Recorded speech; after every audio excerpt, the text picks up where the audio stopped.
Contagious disease होती है ये। कंटेजियस का मीनिंग ये होता है कि जैसे जो चीज़ फैलती है ना, जैसे अगर आप छींक मारते हैं, आप लोग खाँसी करते हैं, आप किसी चीज़ पे टच करते हैं, तो जो वायरस के स्ट्रेन्स होते हैं ना, वो उधर लग जाते हैं।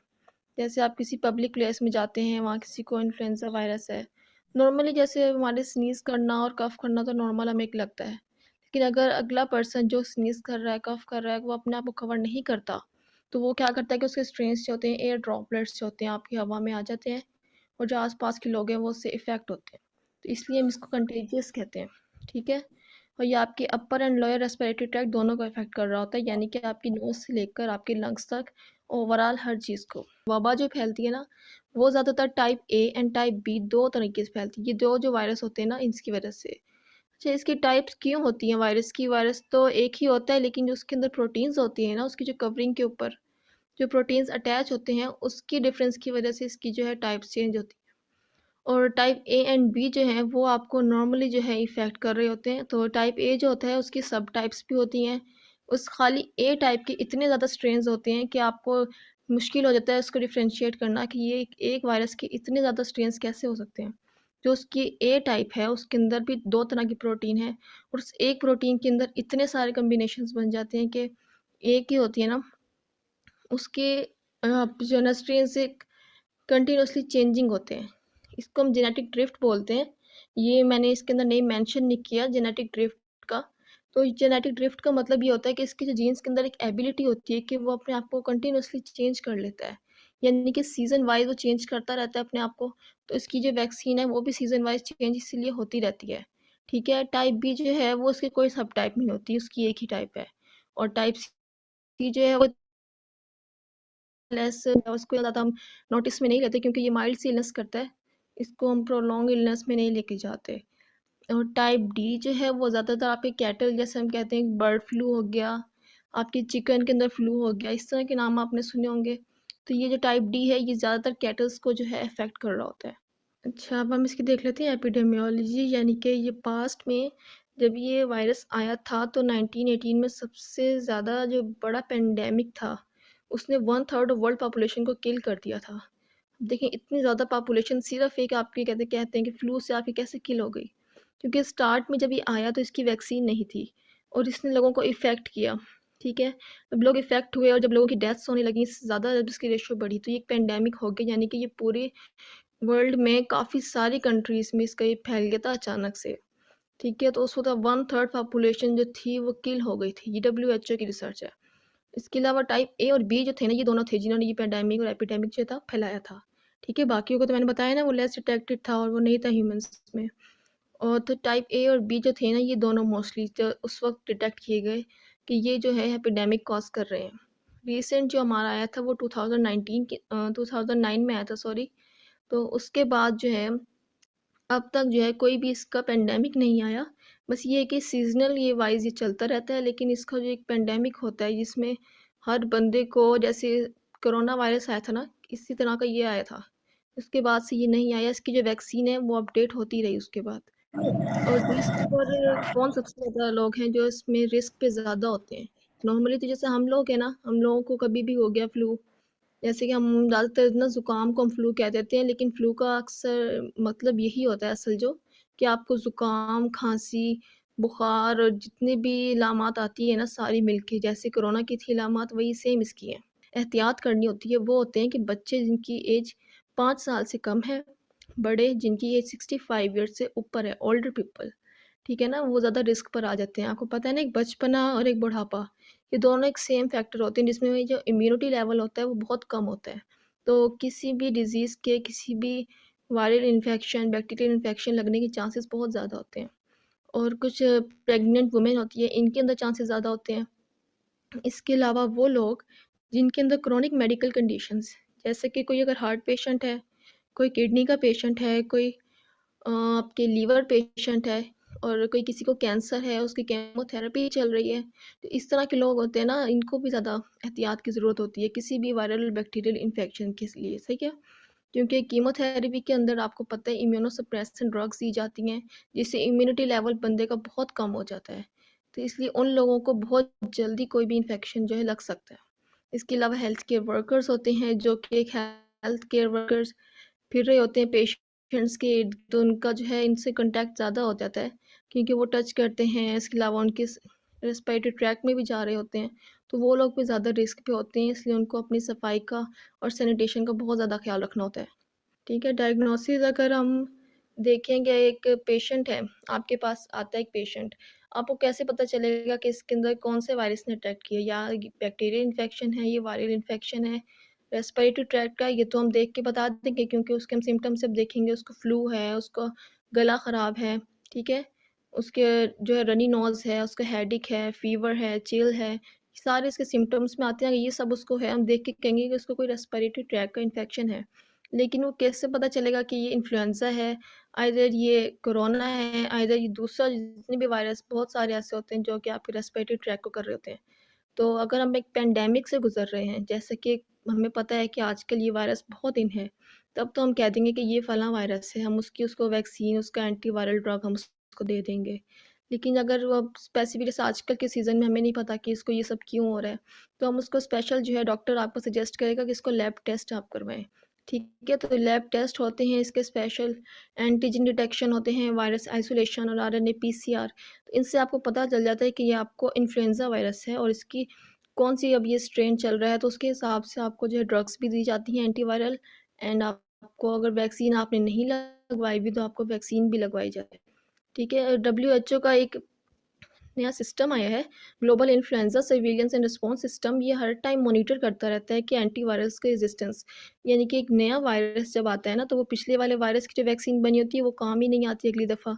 ठीक है, तो उसके लिए नई वैक्सीन बननी होती है, तो इसलिए वो टाइम के टाइम जो है ना इन्फ्लुएंजा को मॉनिटर करते रहते हैं कि इस वक्त इसका कौन सा स्ट्रेन चल रहा है, तो वो फ़ौरन ही उसकी वैक्सीन जा उसको करते हैं अपडेट, और फिर वो उसको पूरी दुनिया में जो है बता देते हैं कि भाई ये वैक्सीन अपडेट हो गई है, अब जिससे लगवानी है वो ये वैक्सीन लगवाएगा। ठीक है, इसका एक नया स्ट्रेन आ गया। सही है, ठीक है, ये इसकी डायग्नोसिस हो गई। अब इसके बाद हम इसके देखते हैं सिम्टम्स। सिम्टम्स आपको मैंने पहले भी बताए, जो सडन फ़ीवर हो जाना, जैसे अब आजकल सर्दियाँ हैं, तो इसमें आपको अचानक से किसी को बुखार हो गया, उसको फिर बुखार के साथ उसके हेडेक, उसकी joints and muscle pain, chills, runny nose, sore throat और ड्राई कफ़। अच्छा, ये ड्राई कफ़ इसमें होती है, ये आपने देखना है कि ड्राई कफ़ क्यों होती है सर्दियों में ज़्यादातर। तो देखिए, हम पानी नहीं पीते ज़्यादातर सर्दियों में। जैसे ही विंटर का मौसम शुरू होता है, मौसम चेंज होता है, तो हमारी जो पानी पीने की रूटीन है वो बहुत ही चेंज होती है, बहुत कम हो जाता है। तो इससे ये होता है कि हमारा जो थ्रोट है वो भी ड्राई रहता है, हमारा माउथ है वो अक्सर ड्राई रहता है। तो इस तरह जो वायरस होता है ना, उसको एक मौका मिल जाता है कि वो ज़्यादा अच्छा स्टेबल हो जाता है। वो देखिए ड्राई प्लेसेस पे ना वो स्टेबल ज़्यादा होता है, जैसे ही ड्राई होता है बंदा, तो वो फ़ौरन जाके अटैक भी करता है और फिर वो अपने उसमें कामयाब भी हो जाता है। और इसके अलावा जो वायरस है ना, विंटर के मौसम में वो घरों के अंदर ज़्यादा स्टे करता है। ये जो होते हैं, इनको ह्यूमिडिटी जब होती है ना हवा में, तो वहाँ पे ये स्टेबल नहीं रहते। तो ये समझे इनको भी सर्दी लगती है, किस्म की सर्दियों में ये घरों के अंदर जाके स्टे करते हैं। ठीक है, इसलिए जो बंदा घर में भी रह रहा है ना, उसको भी हो जाता है, वो कहता है कि मैं तो बाहर ही नहीं निकला, मुझे क्यों हो गई? तो वो भी यही वजह होती है कि वो भी ड्राई है, वायरस अंदर है, उसका कॉन्टैक्ट हुआ है किसी चीज़ था तो उसको लग गया। ठीक है? तो ये इसमें एक बहुत इंपॉर्टेंट फैक्टर आ जाता है कि सर्दियों में ये क्यों ज़्यादातर होता है, वो इसी वजह से होता है कि इंडोर स्टे किया होता है इसने। गर्मियों में तो ये हाई टेम्परेचर पे सर्वाइव करता नहीं इतना, इसलिए गर्मियों में बहुत कमोबेश ही लोगों को ये होता है। अच्छा, अब इसके ट्रीटमेंट की तरफ चलते हैं। तो ट्रीटमेंट इसका सबसे पहले तो ये कि जब ये इसका ऑनसेट होता है ना, जैसे 1 से 2 दिन के बाद, इसके कॉन्टैक्ट के 1 से 2 दिन के बाद आपको इसके सिम्पटम्स आने शुरू हो जाते हैं, एंड विदिन अ वीक जो है वो बंदा खुद ब खुद रिकवर हो जाता है। जिसका इम्यूनिटी लेवल अच्छा हो, वो तो 1 हफ़्ते में खुद ही ठीक हो जाता है, उसको ज़रूरत ही नहीं पड़ती कि वो एंटीवायरल ड्रग्स ले, या फिर वो जो है प्रोलॉन्ग्ड उसकी डिज़ीज़ चले। तो वो 1 हफ़्ते में खुद ही ठीक होता है। लेकिन अगर वो ठीक नहीं हो रहा है, 1 हफ़्ता उसको गुज़र गया, उससे ऊपर हो रहा है, तो उसको फ़ौरन जो है मेडिकल अटेंशन उसको लेनी पड़ती है। उसका एक और ट्रीटमेंट ये है कि हाइड्रेशन, जैसे अभी मैंने बताया कि पानी लाज़मी पीना है, ज़्यादा से ज़्यादा ना पिएँ, लेकिन अपना जो है माउथ है, आपका थ्रोट है, उसको कम से कम वेट रखें हर टाइम, थोड़ा-थोड़ा सिप बाय सिप पीते रहें। जिसको भी ऐसा कोई सिम्पटम्स आते हैं, तो वो अपने हाइड्रेशन का ख़ासकर ख़्याल रखे। इसके अलावा एंटीवायरल ड्रग्स दी जाती हैं। जो एंटीवायरल ड्रग्स होती हैं ना, ये जाके वायरस के एक्शन को रोक देती हैं। जो वायरस आपकी मेम्ब्रेन्स के साथ लगा हुआ होता है, ये उस हटा के ना उसको साइड पे कर देती हैं, तो इनका ये काम होता है। तो ये आपको फ़ौरन से लेनी पड़ती है ताकि वो जो है स्प्रेड ना हो ज़्यादा, क्योंकि ये फ़ौरन अंदर जाता है और डिवाइड होता है और अपनी नई स्ट्रेन्स बनाना शुरू कर देता है, और जितना हो सकता है ये अंदर जाके स्प्रेड होता है, ठीक है?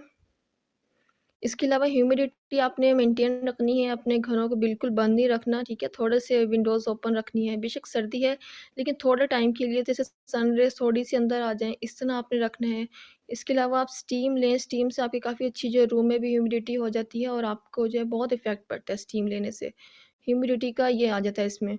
उसके अलावा वैक्सीन्स एनुअली आपको लेनी पड़ती हैं, यानी इसकी जो वैक्सीन है ना इन्फ्लुएंज़ा की एक मुहिम चलती है, लेकिन हम लोग उस पे गौर नहीं करते। अक्सर होता है कि इन्फ्लुएंज़ा की इंजेक्शंस हैं वो लगवाएँ, लोग नहीं लगवाते कि भई हमें तो कुछ है ही नहीं, हम नहीं लगवा रहे। तो इसकी एनुअली वैक्सीन जो है वो लगवानी होती है ताकि जो नया स्ट्रेन अपडेट हुआ है, उसके अगेंस्ट आपके अंदर जो है वो इम्यूनिटी आ जाए, ठीक है? आप कहो कि मैंने एक दफ़ा लगवाया था बचपन में तो वही मेरी अभी तक चल रही होगी, लेकिन इसकी जो है ज़्यादा टाइम तक जो है वैक्सीन नहीं चलती। उसको आपको एनुअली लगवानी पड़ती है या फिर 6 मंथ के बाद भी लगवानी पड़ती है उन लोगों को जो रिस्क पर हैं, जैसे मैंने पहले बताया, ठीक है? उन लोगों को तो वैक्सीन हर 6 महीने बाद लगती है। इसके अलावा हमने ये देखा है कि सीडीसी जो है सेंटर फॉर डिजीज़ कंट्रोल, तो इन लोगों ने जब वैक्सीनेशन स्टार्ट की है तो इसके हॉस्पिटलाइजेशन जो थी ना, जैसे लोग जो हॉस्पिटलाइज हो रहे थे इन्फ्लुएंजा की वजह से, ज़्यादा सीवियर केस में चले जाते हैं, निमोनिया की तरफ चले जाते हैं।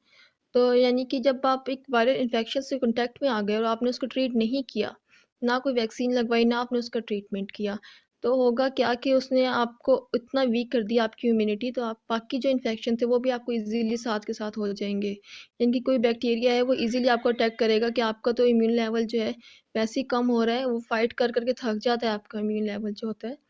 तो वो जो है बाकी रिस्क पे अटैक होने लग जाते हैं, उसको और भी ज़्यादा, जैसे निमोनिया है वो एक बैक्टीरियल है, तो वो आपको अटैक हो जाता है साथ ही, सब एक साथ इकट्ठा भी आके हमला करते हैं। तो लोग हॉस्पिटलाइज़ हो जाते हैं और अक्सर डेथ भी इसकी हो जाती है सीवियर केसेस में, ठीक है? तो इन्फ्लुएंज़ा की जो टाइप्स मैंने आपको बताया ना, ए टाइप होती है, ज़्यादा इफ़ेक्ट कर रही होती है, तो उसके अंदर सब टाइप उसकी H3N2 था और एक H1N1 है, ये 2 जो है ज़्यादा डिटेक्ट किए गए हैं, इनके अगेंस्ट वैक्सीन ज़्यादा बनती है। तो इनके जो है परसेंटेज मैंने इसमें लिखी हुई 29% कम हुआ था इस स्ट्रेन के अगेंस्ट और 47% कम हुआ था। हॉस्पिटलाइज़ेशन का जो रेशियो था वो कम हो गया था। अच्छा, अब मैं आपको थोड़ी-सी होम रेमेडीज़ बता दूँ, ठीक है? वैसे तो इसका मैंने आपको बताया है कि खुद ब खुद ठीक होता है, लेकिन जैसे ही आपको सिम्पटम्स आएँ तो आप होम रेमेडीज़ से ही इसको क्योर कर लेते हैं। अगर नहीं होता क्योर तब आप हॉस्पिटलाइज़ेशन की तरफ जाते हैं, ठीक है? तो होम रेमेडीज़ इसकी हम देखेंगे, आपने प्लेंटी ऑफ वाटर लेना है, आपने जिंजर टी लेनी है यानी कि अदरक की चाय, अदरक का कहवा, क्योंकि ये एंटी इन्फ्लेमेटरी भी होता है और एंटी माइक्रोबियल भी इसके अंदर इसकी वो होती हैं प्रॉपर्टीज़। गार्लिक के अंदर भी आपकी एंटी माइक्रोबियल और एंटी वायरल प्रॉपर्टीज़ होती हैं। विटामिन सी रिच आपने डाइट लेनी है, जो आपके सीज़नल फ्रूट्स हैं आप वो लें, ठीक है? वेजिटेबल्स का इंटेक ज़्यादा अच्छा रखें, अपना हनी का इंटेक रखें, ठीक है? अपने कहवे में, अपने उसमें हर चीज़ में हनी का इंटेक रखें, हनी का बहुत अच्छा इफ़ेक्ट होता है एंटीवायरल में। इसके अलावा चिकन सूप लें आप, ठीक है? सॉल्ट वाटर से गरगल, यानी कि नमक वाले पानी से आपने गरारे करनी है ताकि आपके जो रेस्पिरेटरी ट्रैक्ट है उसके अंदर जो है जर्म्स हैं वो किल हो जाएँ। इसके अलावा वार्म बाथ, यानी कि आपने गरम-गरम पानी से शावर लेना है बार-बार। ये नहीं कि अगर आपको बुखार हुआ हुआ है, आपको चिल्स हैं, तो आप बिल्कुल ही नहाना उसको छोड़ देंगे। नहाने से बहुत अच्छी सेहत रहती है। अगर आप वार्म बाथ लेते हैं तो वो आपके लिए बहुत इफ़ेक्टिव होता है, सीज़न में भी और समर में भी, ठीक है? बाथ लेना लाज़मी होता है किसी भी उसमें डिज़ीज़ में।